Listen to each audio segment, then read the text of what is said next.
बिस्मिल्लाहिर्रहमानिर्रहीम। अस्सलाम वालेकुम। मिस्र। दोस्तों, अब बात करते हैं जंग अजीम दोम 1939 था 45 मिस्र में होने वाले वाक़यात। 1939 में जंग अजीम दोम का आगाज़ हुआ। ये जंग इत्तेहादी और महवरी ताकतों के दरमियान थी। दोनों तरफ से मिस्र पर दबाव पड़ने लगा। मुल्की राय आमा की हमायत हासिल करने की कोशिश होने लगी। इधर बरतानिया ने 1936 के मुआहदे के तहत मिस्र के दिफा और मवासलात के तहफ़्फ़ुज़ के बहाने मिस्र पर अपनी गिरफ्त मजबूत कर ली। मिस्र की पोजीशन बड़ी नाजुक थी। जंग इसकी सरहदों पर लड़ी जा रही थी।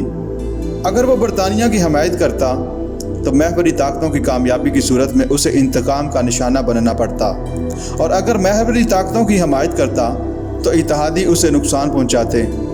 शुरू में मिस्र ने गैर जानबदारी कायम रखी और बरतानवी दबाव के बावजूद जंग में शिरकत का ऐलान न किया। जंग के इब्तदाई दौर में जर्मनी का पल्ला भारी रहा और बरतानिया को नाकामी का सामना करना पड़ा। इस सूरत हाल के पेश नज़र बरतानवी हुकूमत मिस्री अवाम को किसी तरह भी नाराज़ नहीं करना चाहती थी, चूँकि वफ़द जमात अवाम में सबसे ज़्यादा मकबूल थी।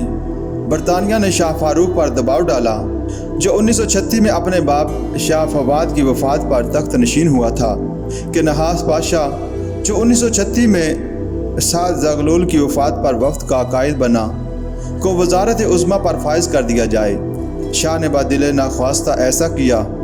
नहास पाशा ने जंग के सिलसिले में बरतानिया से तावन जारी रखा, यहाँ तक कि जब 1944 में जंग का पासा पलट गया और जर्मनी को शिकस्त होने लगी तो शाह ने उसे बरतरफ कर दिया और बरतानिया ने कोई मुदाखलत ना की। जनवरी 1945 में आम इंतखाबात हुए, जिनके नतीजे में डॉक्टर अहमद माहर पाशा वज़ीर आज़म मुकर्रर हुए।